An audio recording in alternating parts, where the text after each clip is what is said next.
बिस्मिल्लाहिर्रहमानिर्रहीम। अस्सलाम वालेकुम नाज़रीन, ट्रेंडीज़ इन्फो के साथ मैं हूं आपका मेज़बान अरबाब रशीद मिर्ज़ा। आज हम बात करेंगे यूनान में तारिकीन वतन की कश्ती को आने वाले हादसे के हवाले से। वो हादसा क्यों रूनुमा हुआ, उसके हक़ाइक़ क्या थे, उसमें जो शहरी पाकिस्तानी शहरी जो थे तारिकीन वतन वो मुल्क छोड़कर जा रहे थे, उनकी वजूहत क्या थी, उनकी ज़िम्मेदारियाँ क्या थी, या किस वजह से वो अपना मुल्क छोड़कर दूसरे मुल्क शिफ्ट हो रहे थे। सबसे पहले अगर बात की जाए तो 750 के करीब जो है तारिकीन वतन उसमें सवार थे, जिसमें पाकिस्तानियों की जो तादाद थी वो 310 के करीब थी। 310 जो पाकिस्तानी उसमें सवार थे, उसमें से बमुश्किल जो हैं 12 अफराद अपनी जान बचाने में कामयाब हो सके। बाकी 298 जो शहरी थे वो जो है डूबकर, समुंदर के अंदर डूबकर अपनी जान की बाजी जो है ना हार गए। सबसे पहले बात की जाए तो उसमें दूसरे क्या वजूहात थी कि जो पाकिस्तानी थे अपने मुल्क से दूसरे मुल्क कैसे जा रहे थे और ये डंकी लगाने का उनका क्या मकसद था। उसमें देखा जाए तो कुछ लोग, कहा जा रहा है कि कुछ लोग जो हैं ज़ियारत के वीज़े लगवा कर गए थे ईरान और इराक़ के। उन्होंने पहले ज़ियारत वहाँ से ज़ियारत वगैरह करके दैन वो यूनान के रास्ते जो है लिबनान के समुंदर के थ्रू यूरोप जा रहे थे। जब कश्ती जो है बीच समुंदर में पहुंची तो उनका जो है कश्ती का इंजन ख़राब हुआ है, जिसकी वजह से वो कश्ती जो है वो समुंदर के अंदर काफ़ी अरसा जो है वो रुकी रही, उसको रेस्क्यू करने को ही भी ना पहुंचा। देखा जाए तो इसकी एक बड़ी वजह क्या हो सकती है कि जो पाकिस्तानी थे वो बाहर बैरून मुल्क क्यों जा रहे थे। आप कह सकते हैं कि मुल्क की मईशत जो है, मुल्क में बेरोज़गारी है, नौजवान नस्ल जो है उसके ऊपर घर का बोझ है, ज़िम्मेदारियाँ हैं, वालिदैन के कर्ज़े हैं, बहनों का जहेज़ है। ये वजूहात हैं जो कि लोग अपना मुल्क छोड़ के दूसरे मुल्क जो है रोशन मुस्तकबिल का ख्वाब लिए जाते हैं। सबसे पहले देखा जाए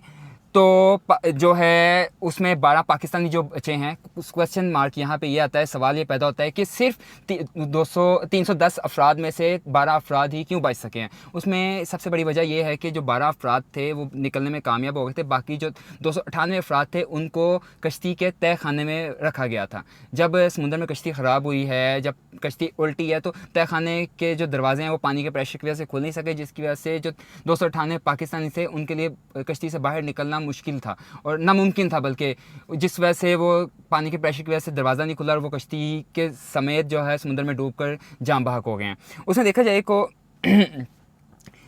वही क्वेश्चन दोबारा होता है कि वो लोग जा क्यों रहे थे। जाना और उसमें कुछ जो जिन एजेंट्स के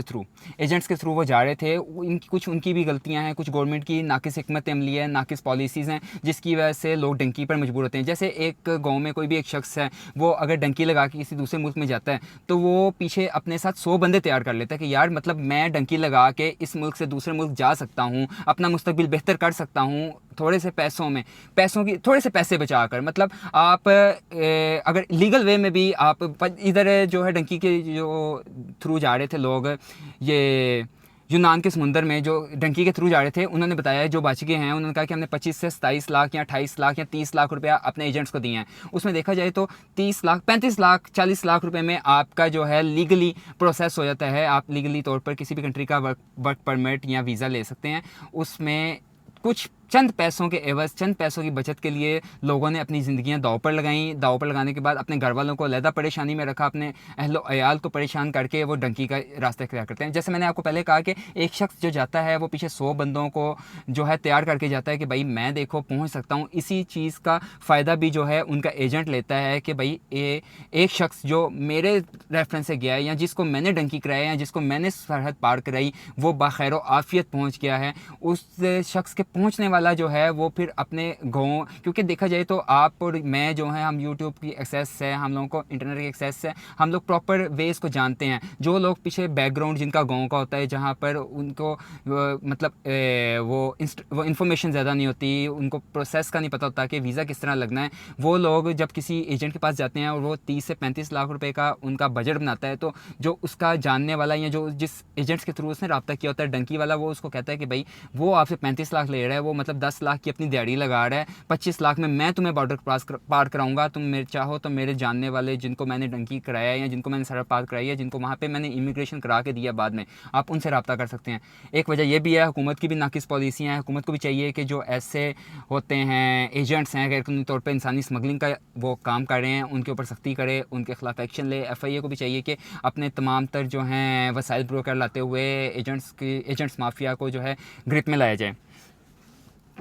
उसकी एक और वजह है कि हमारी नौजवान नस्ल जो है अपने मुल्क को छोड़ के दूसरे मुल्क में क्यों जाती है कि पाकिस्तान, आप देख सकते हैं कि पाकिस्तान में मौशी हालात ठीक नहीं है, बेरोज़गारी बहुत ज़्यादा है, नौजवान नस्ल जो है वो मायूसी का शिकार है। कुछ ने अपने वालिदैन का कर्ज़ा उतारना है, कुछ ने अपनी बहनों के जहेज़ बनाना है, अपने बच्चों का मुस्तकबिल बेहतर करना है, तो जिस वजह से वो लोग शॉर्टकट वे में थोड़े पैसों में डंकी करना चाहते हैं।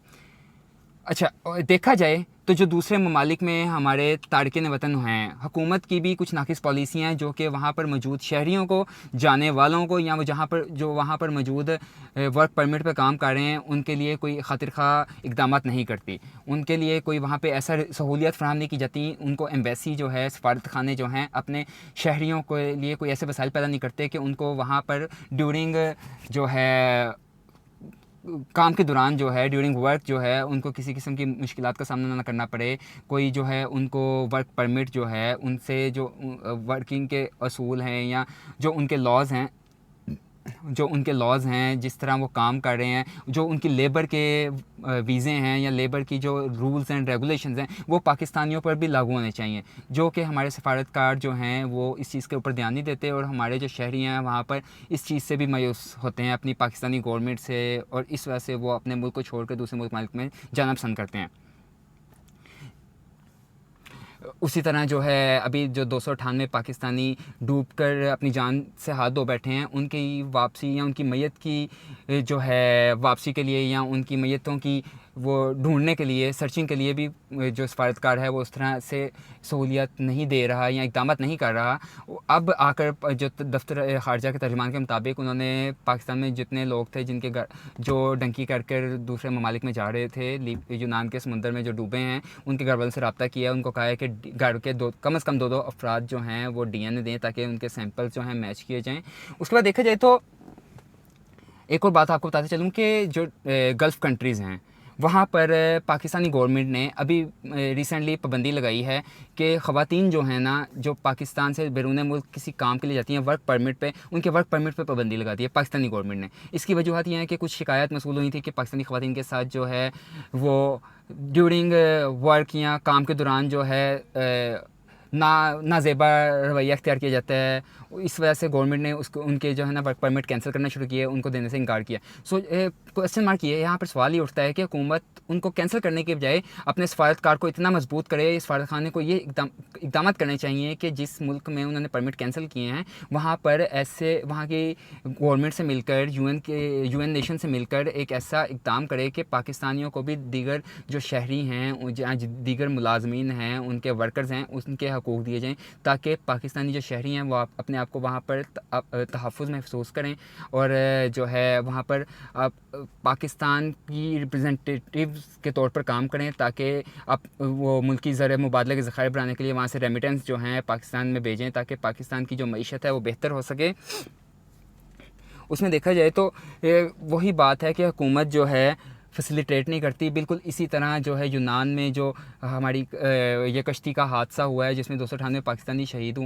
जान से हाथ धो बैठे हैं, उनके हवाले से भी गवर्नमेंट ने कोई इक़दाम नहीं किए। हुकूमत को चाहिए था कि जब ये इत्तलात आई थी कि उधर कश्ती जो है समुंदर में ख़राब है, 4 दिन से उधर कोई ऑपरेशन नहीं किया गया, मतलब इंटरनेशनल लेवल पे भी ये चीज़ हाईलाइट होना शुरू हुई। और इस चीज़ का इसमें दो राय नहीं है कि आपकी जो हैं सफारत खाने को या आपकी हुकूमत को या उधर की हुकूमत को इस चीज़ का इल्म नहीं था कि पाकिस्तानी जो हैं या उस कश्ती में जो लोग आ रहे थे उनमें पाकिस्तानी भी हो सकते हैं। हुकूमत को भी चाहिए था कि उसमें रिसर्च, जब 7 घंटे का ऑपरेशन जो है 7 घंटे कश्ती उधर समुंदर में